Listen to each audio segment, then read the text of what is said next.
Hey, thanks for tuning in. We are LivingFit, your trainer's trainer. We not only have education courses for trainers to upgrade their game, but we have full on follow along programs, workouts, exercise breakdowns, nutrition plans, and fitness equipment for you to reach your fitness goals. Now, enjoy the show. What's going on, everybody? Aaron Guyette, Master Coach, Education Director here on the LivingFit Show, and we have the great pleasure and incredible honor to have George Dagher. So George Dagher, he owns Dagher Strength. He's in the Canadian side of North America, and it's a very near and dear place for me because I have so many friends up there. And so I'm looking forward to, by the end of the show, being able to call George my friend as well. We are all going to go on a journey with George, talking not just about Dagher Strength, but about meaning and life and fitness and all the other things that we get to travel through. So without further ado, George, what got you in to fitness? I don't know the exact moment, but I remember watching TV with my dad, and there was a hockey game that was playing. And I just look at my dad and I'm like, Dad, can I do that? Can I play hockey? And I think I was around like 3 or something like that.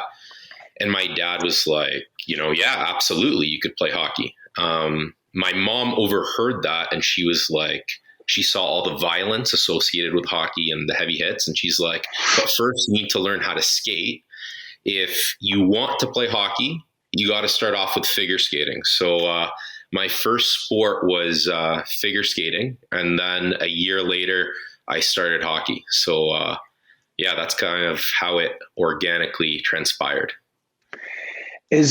I'm guessing that's not a common story. I'm guessing it's more like put the skates on the lad and get them on the ice and have them start hitting pucks and stuff like that. I'm guessing that's not a normal journey from the. Yeah. I know most Canadians just are born with hockey skates on. So yeah. So I'm my background, I'm Lebanese. So okay.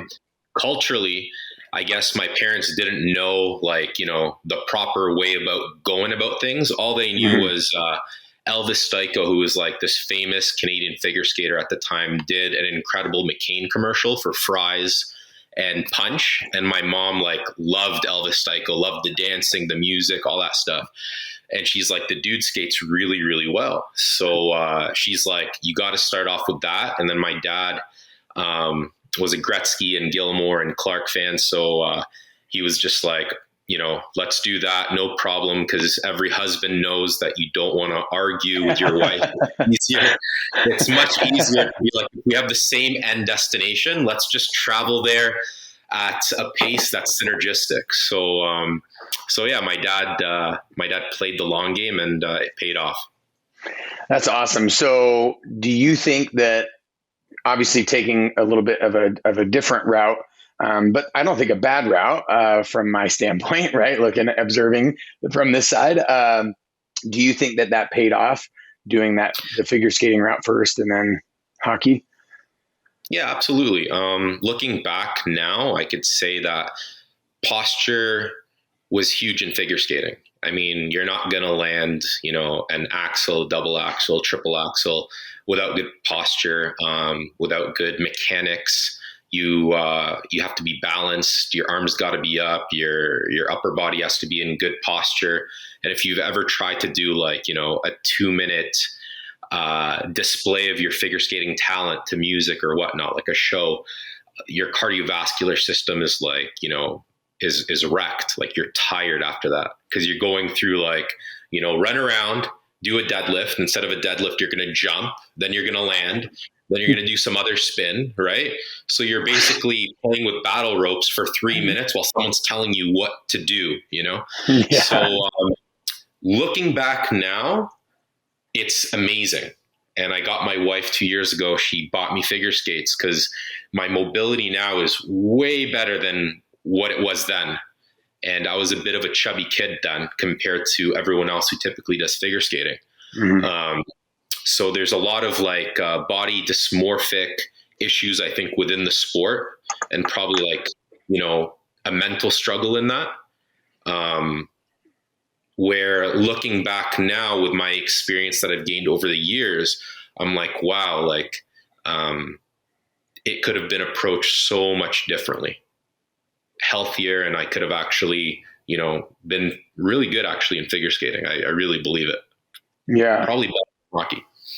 But it transferred nicely to hockey because of like, you know, you're able to like, you know, learn how to really push and put force into the ground, right? Into the ice. And skating backwards, was an amazing backward skater. So got the opportunity to play like defense and forward. Like it was just awesome, man. Like that's rad. Yeah, it was awesome. So many awesome memories. That's really cool. Even if did you get made fun of a little bit? Did you get a little 100%. Bit of that, or did you just never said it? Yeah, that's smart. So I never said anything, and then there's this one time our hockey practice was taking place right after figure skating, and they moved the arena to the same arena, Mitchell Field. I still remember it. That I was doing figure skating, and you just got to build thick skin. And honestly, I didn't have the mental resources to explain or really defend what I was doing. I wish I did, because it really separated me skating wise from a lot of players. But yeah, you live, you learn, and that's the impact I'm going to have on my son in whatever area that he chooses to go in. Yeah, I love that. And it's funny, you just said pre us going live, right? You just said that you were dancing with your son, and I'm like, okay, yeah. I gotta bring that up again. We gotta talk about that. We gotta talk about your art on your walls and the meaning and stuff.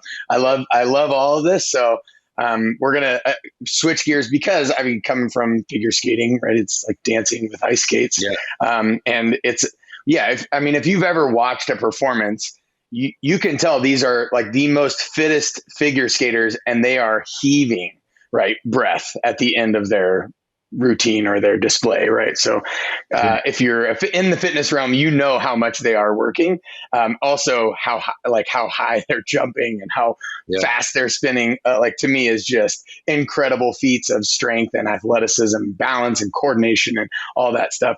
But yeah, you just said you were dancing with your son. Is that from that, or is that something else that you were doing, or are you just trying to prep yourself for the show, or what was the thought process? So my wife had to leave the house, so then she's like, I'll be back before the interview and whatnot. So I'm like, all right, no problem. And yeah, like my dad was diagnosed with Alzheimer's probably now, it's been over 10 years. So I've done, back in like 2009, I started the whole research thing. So my first research study was around movement and cognitive function, and the effects on movement with regards to brain health. And a few things that popped up. One was like Tai Chi. And, so I got my dad and mom doing Tai Chi, like think of like a Lebanese dad trying to do that. It was crazy. But it was with like all like, the Asians in the park outside in a full suit with a fan. And he didn't understand why I told him. And then music. So there was more research around music and cognitive function, and Harvard released some epic studies on that. So then I started kind of like just dancing with my dad. And my dad just responded to that. So we'd go to weddings, and that's how I kind of just, instead of sitting there, people like talking to my dad, I just started, let's just get out on the dance floor and move. And he just started laughing and smiling. And I'm like, this is great. So then before we got married, one of the things my wife and I did was we took salsa, and we did our own dance routine that we co-created, and we presented that at our wedding. And I learned so much from dance, from like timing to learning how to understand force, learning how to lead. Like, you talked about leadership, and you're big on leadership. And in dance, you need to have a leader. And if there's no leader, then you don't know where you're going. And if you don't know where you're going, then everything looks broken. So when you have a leader, it's like moving with the ropes and everything looks so beautiful, regardless of whether you step 1 foot closer and you're asking for more vertical height, or you move back and you're asking for more speed. You appreciate every aspect of the wave. And that's what I feel dance does with another human. So, well, then I'm just trying to get my son into it, where he listens to music and I'll spin him. So we're working the transverse plane, then we go like we just have fun. So he loves it. I love it. And yeah.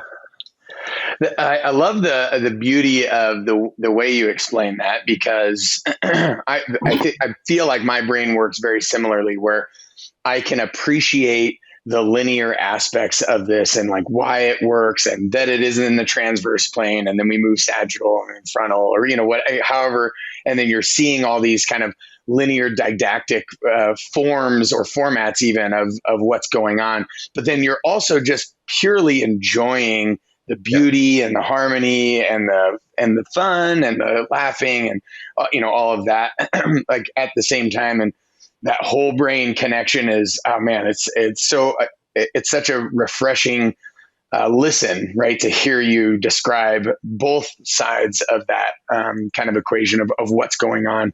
Just really cool. So I appreciate that a lot. And then, so is this something that is a part of Dagher Strength and your sort of fitness practice, and how you bring fitness? Is there carryover into that, or is this primarily a familial thing, or how does that function inside of or outside of or next to Dagher Strength?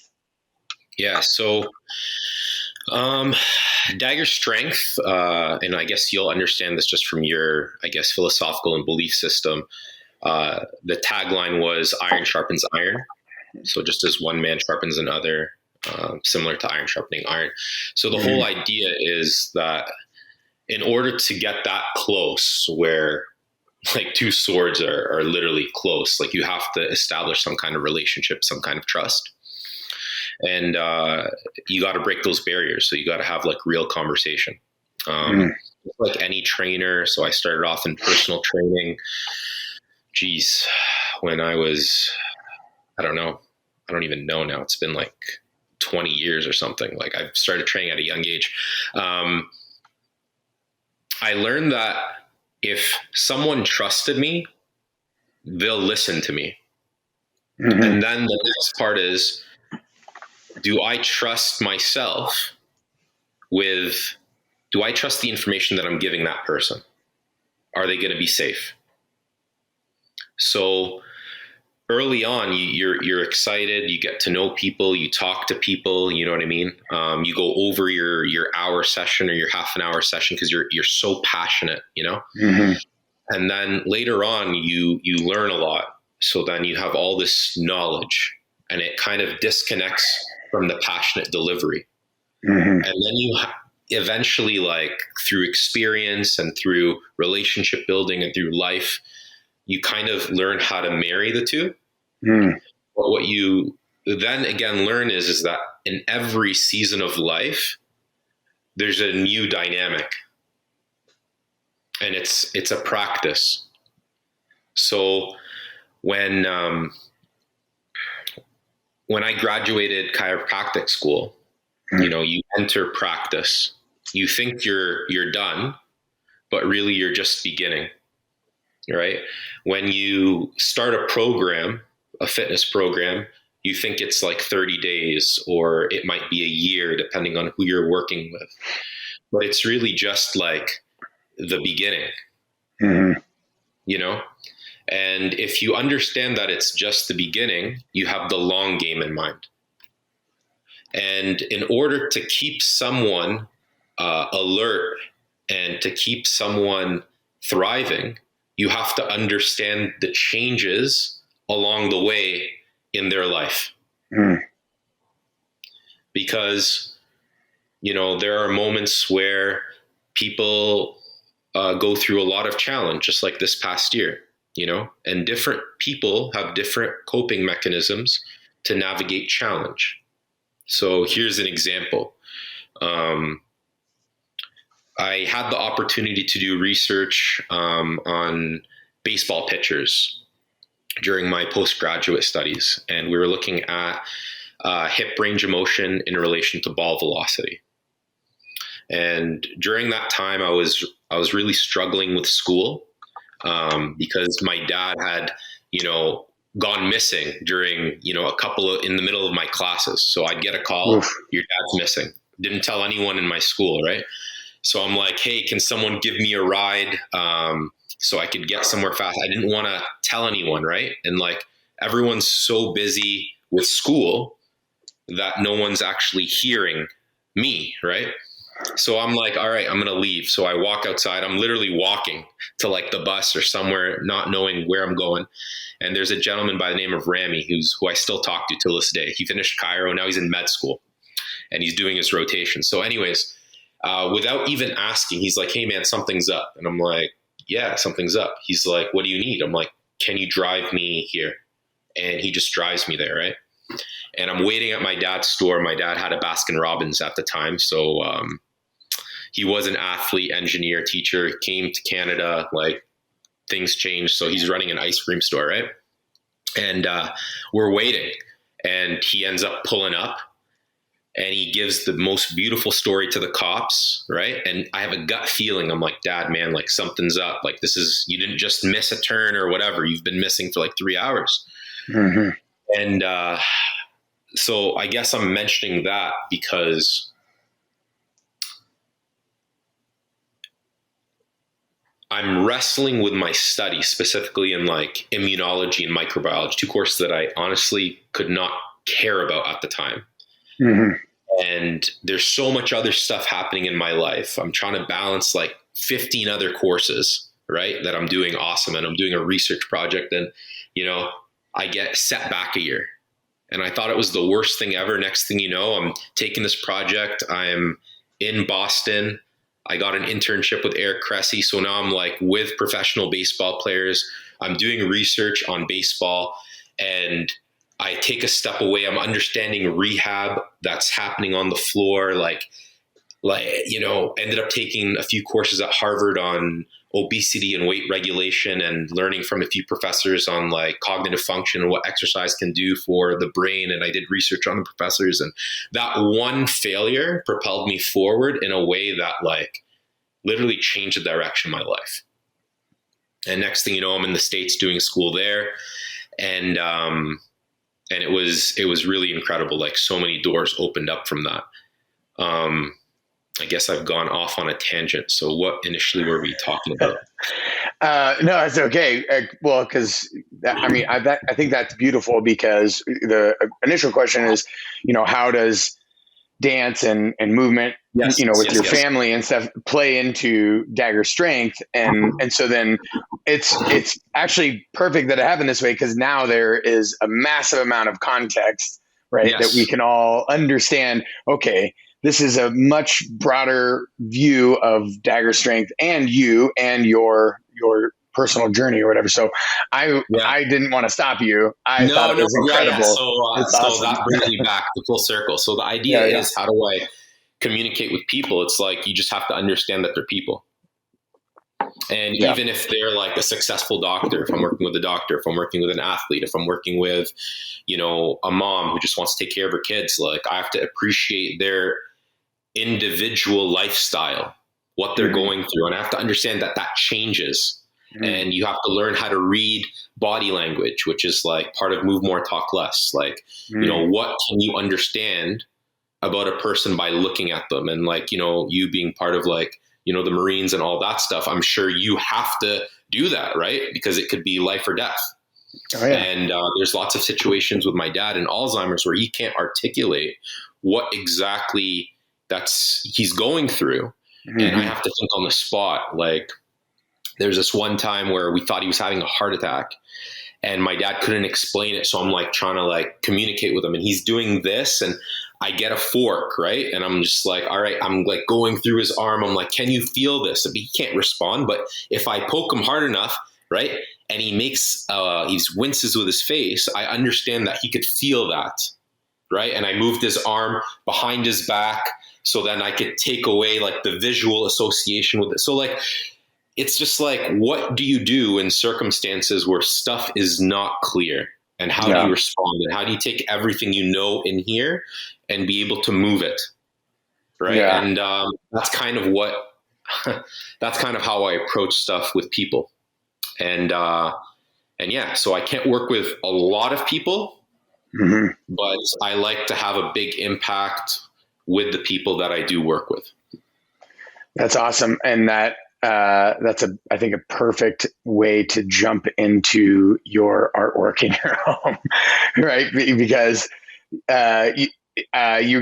before we got on, you were very particular about, I noticed, and I was complimenting your background because there's depth to it, right? Mine's just a flat thing and there's a bunch of stuff or whatever. Yours there's depth, and then there's certain little spaces or spots that have green and beautiful flowers. And then I mentioned the elephant picture that's behind you.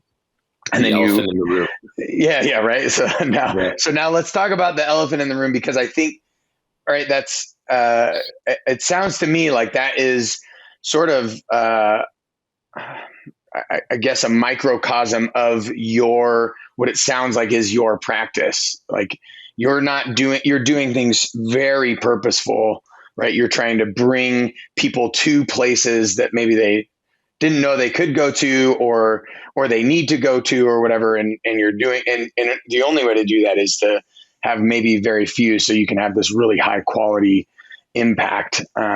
So yeah, let's talk a little bit about your art. And then I want to ask more and talk more a little bit about your practice. I'm very intrigued. So as we mentioned with the art, my wife is big on art. I didn't know anything about art. So I'm like this, it's not the best way to describe it, but just for simplicity's sake, I'm like this athlete fitness dude, right? That loves learning about the body and movement. My wife is the complete opposite. I'm motion. My wife is emotion. And has like a high EQ, a high IQ, and like educator, a bunch of stuff, right? She's awesome. But what she does really, really well is she's able to take something that I would never look at twice and bring a story, like create a story out of it and bring in like real life gems. And then I'm like, I want to know more. Yeah. And so she's all about like making me curious and bringing up the curiosity out of George, which is, I'm always curious. But yeah, so the whole art thing was that art. I actually got one of my friends who's an artist to paint it for Sarah. And we specifically asked her to use purple because it's her favorite color. Her engagement ring it's a purple kind of ring. A specific type of, I don't know, like it's not a diamond, but it's something else. Right. She likes it, similar to what her grandmother had. And I guess like I like taking things and making it meaningful, because if I just give someone like a program, or if I give someone a gift, if there's nothing associated with it, I don't feel like it's coming from the heart. So a lot of the stuff that we have around the house, which isn't a lot, but it just all has a meaning. So we could, if someone asks, hey, like, so we just got gifted a present of my son, who's just turned 1 yesterday, and his great grandmother, and Sarah's great grandmother recently passed away about a week ago. So she got this picture of her son looking of our son looking into her great grandmother's eyes. And one of her friends from Boston just randomly yesterday on her birthday sent her this like amazing, beautiful like image of that. And it couldn't have came at a more beautiful time. And like, so yeah, so that's kind of what we want to do. So if someone comes into our home, like there's just a story. So clearly, it seems as if that is sounding like the same thing that you're doing with Dagher Strength. each connection is very meaningful. Each program is a story. There's meaning behind that program. It's very specific for that person, for a specific purpose. So then I would be interested, how did COVID, and then I know Canada moved a little bit different than most of the states, I would say, in the United States, in terms of lockdown and stuff like that, is just a little bit more, right? Or a lot of bit more, depending on which state you're looking at and comparing with. Yeah. How did that happen for you? What did that shake that, or were you still able to maintain those connections? And then did you lose in person? And if you did, then how did you navigate those waters? I mean, there's probably a lot going on there. And not that, I mean, I feel like it's an overplay to talk about COVID or whatever, but I would be curious, especially considering there's so much meaning and so much purpose behind what it is that you're doing. I would want to hear how someone that has that business model would approach that situation. Yeah. So I guess Dagher Strength isn't just, me coaching people or me treating people or whatnot. That's a part of it. Mm-hmm. The other part of Dagher Strength is education. Mm. So whether it's teaching, a group of, graduate students about the squat and taking something like the squat or the deep squat and relating it to something bigger around health. Mm-hmm. So there's an education aspect. There's a research aspect. So I do research, whether it's on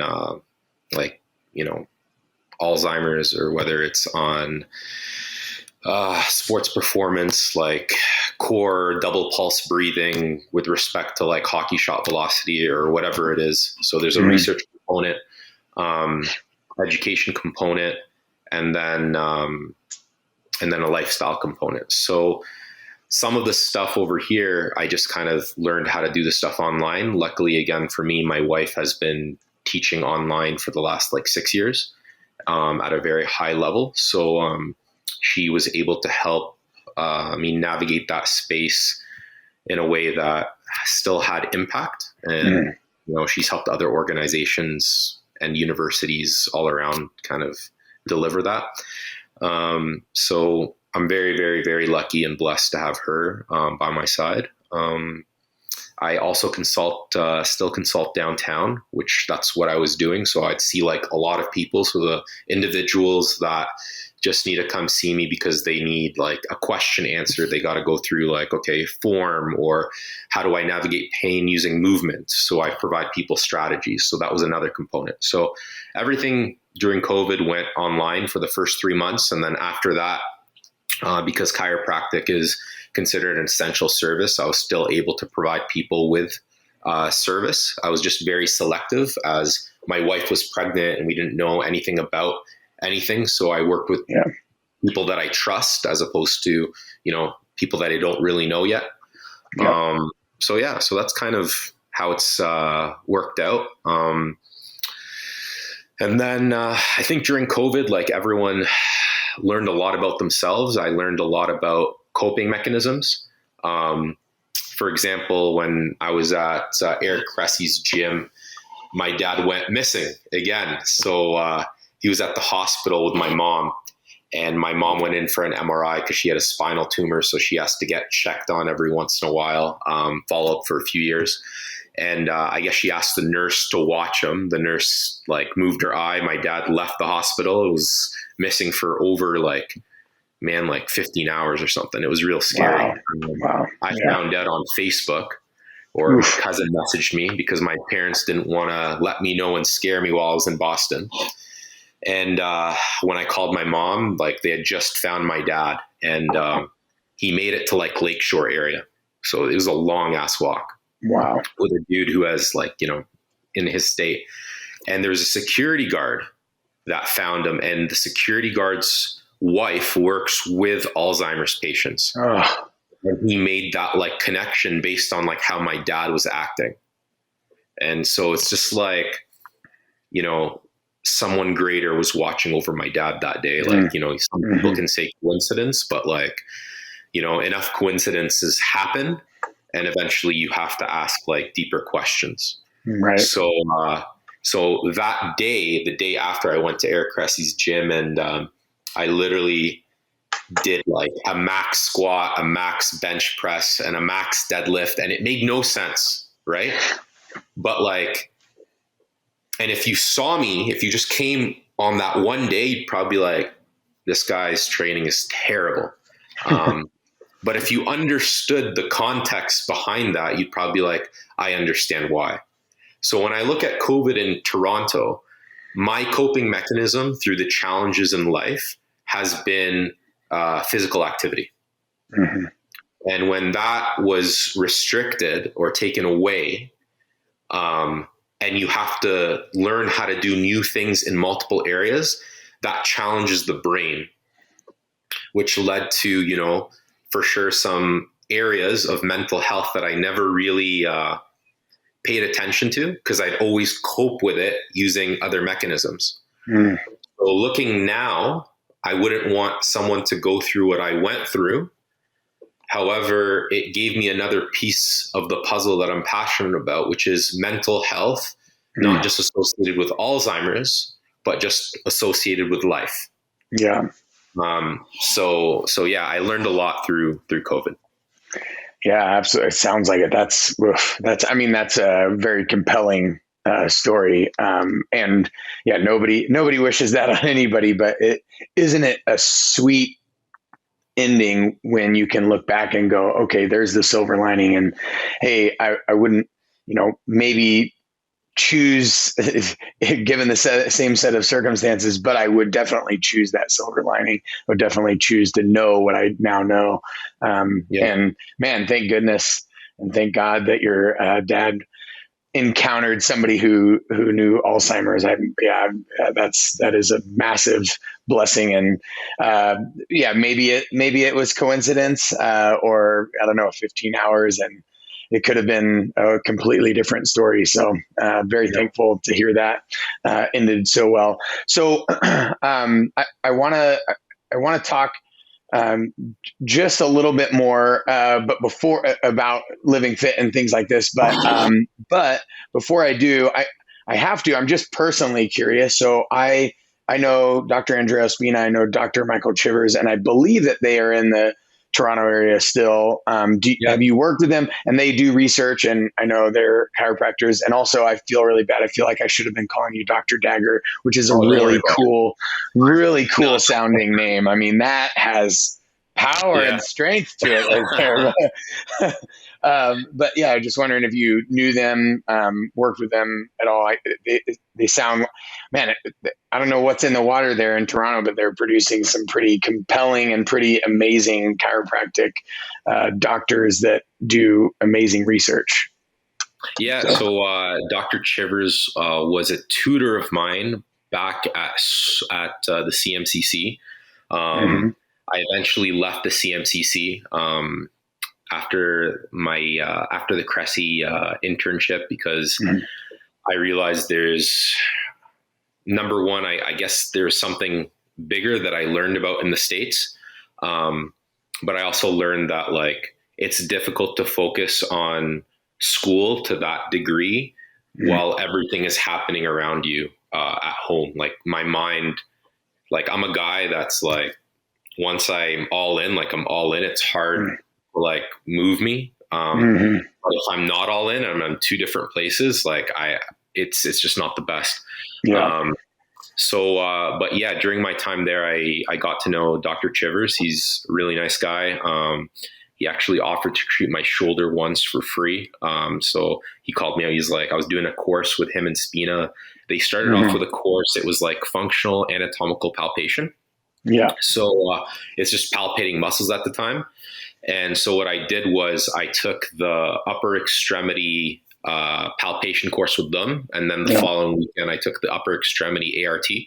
The reasoning why I did that, I'm like, well, I really want to understand how to locate muscles beyond just looking at like dissections. I want to actually like feel it. And in our industry, I think if you try to do everything on your own, you'll be very far, like you'll be very behind.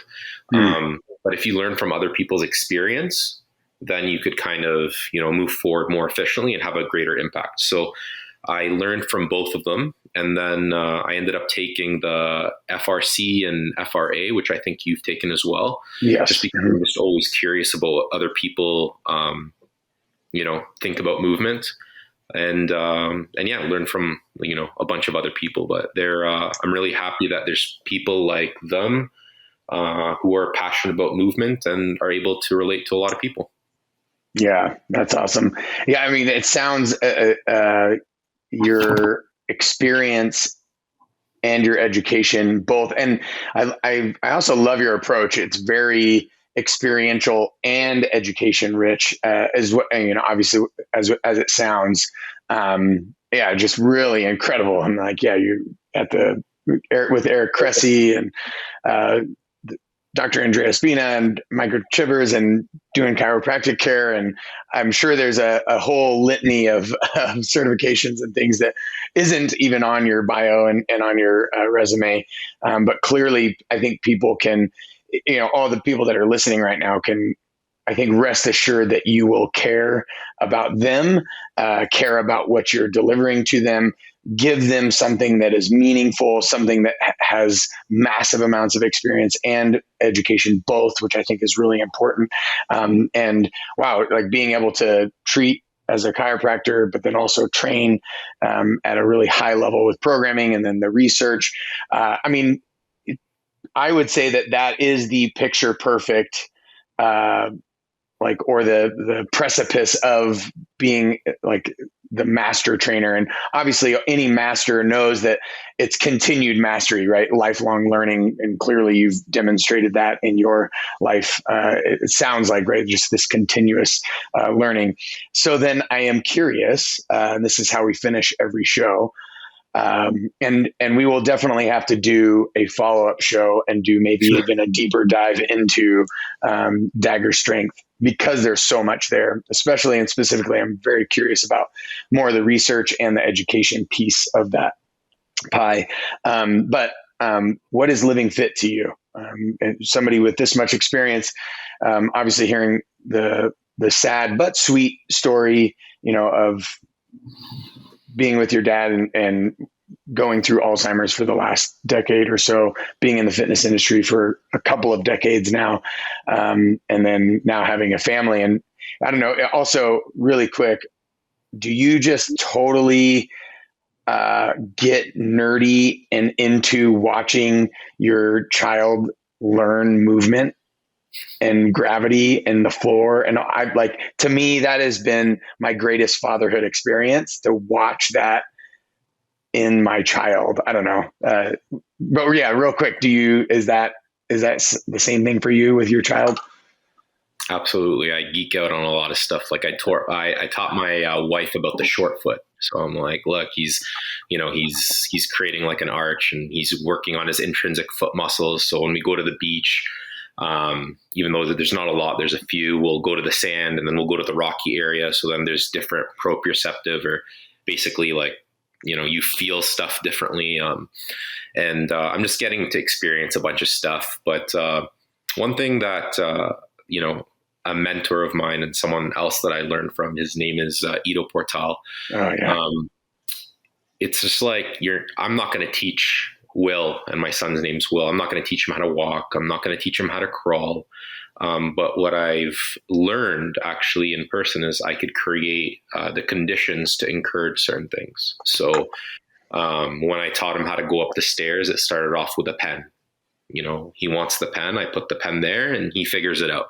And then we put the pen higher and he figures it out. And then just today, I took my eye off him for a second and he was like literally up the stairs. So he's for sure like fast twitch, just like his mom, not like me, very fast. He looks like a sleeper, but boom, can go. So watching Will has taught me that it's less about me.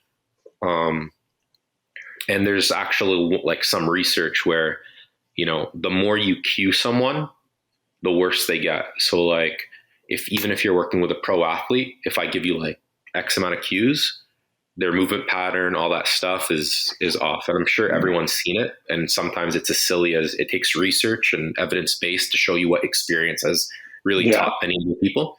Well, for you and I, it's just two things, right? We can't handle two things. Right? That's what you were saying. I'm in the same boat. It's like that thing, that's the thing. Okay, let's go. Yeah. So it's been a blast watching them. That's awesome. And then Living Fit, what does Living Fit mean to me? I know you're, I don't know if religious is the proper term, but you're someone who's a deep thinker and understands that there might be something beyond this tangible life, and it goes into the intangible. So there's a quote by Augustine that I really like, and it says, take care of your body as if you were to live forever, and take care of your soul as if you were to pass tomorrow. I recently made a t-shirt last year, actually, or the year before, with that on the back. I haven't really given them out, just to a few people that I feel live out that message. And I changed soul from soul to spirit. And if you're a geek or in this area, like, you'll know there's a bit of a difference between one and the other. So there's this idea of don't forget about your body. Right. Like in Christianity and stuff, like some people might be like, you got to do the work. And then other people like, you got to do the faith. And I'm just the kind of guy that you take the two and they're just one. Like the work without any direction is who's it for? And then the faith without the work, it's like, is my life, the way I lead it, a living testimony? Right. And yeah, so that's kind of the idea, and it's just the mindset. And one example that I learned from, there's a gentleman, his name was Ravi Zacharias. Recently there's been a lot of stuff, but I'll just take something that I learned that had an impact on my life. And he was talking about a parable, and it was when, who was it?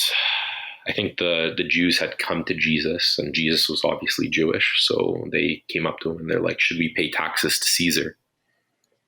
And he asks them, hey, provide me with a coin. And they did this in front of the Roman soldiers. So this is like a very confrontational environment, right? Yes. And he takes the coin and he's just like, look at this coin, right? And whose face is on this coin? And the response was, give to Caesar what is Caesar, and give to God what is God, right? What is God's. And in the biblical sense, it stops there. But Ravi took it one step further when he'd, do his talk, and he'd be like, imagine someone were to ask a follow-up question, because I know you're a curious guy, right? And the follow-up question would be, what do we give to God? And then the response would be, theoretically, it would be like, whose image is on you, right? And if you look in the Old Testament, it's like you are made in the image of God, right? Yes. If we look at that in the context of love, to love your neighbor, love God, love your neighbor. It's just like, you got to love everyone. It really gives this context of identifying why this whole love thing has meaning and how to love people, So yeah, like that's living fit. And I find if people are in that zone mentally, the body kind of like just takes care of itself. Yeah. It just takes care of itself. That is an amazing finish. I am absolutely blown away by our conversation. I enjoyed it tremendously. I'm very certain that anybody watching this will enjoy it just as much as I have. Maybe not as much as I have. I've really enjoyed this time, though, George. Honestly, sincerely, thank you so much. I am incredibly honored to just be in your presence and listen to your incredible story and stories. that have so much meaning. And yeah, I look forward to connecting with you more. I look forward to connecting with you when I go to Canada, because that is going to happen for certain. And I look forward to another show. So thank you so much, George. Awesome. Thank you for having me, Aaron. Or should I say Dr. Dagher? George is fine. Hey, for more interviews like that, don't forget to subscribe to our YouTube channel. Also, if you're looking for not only those interviews, but follow along programs, exercise breakdowns, workouts, nutrition plans, and fitness equipment for your fitness results, make sure you hop on to living.fit, become a member today, and I'll see you on the next one.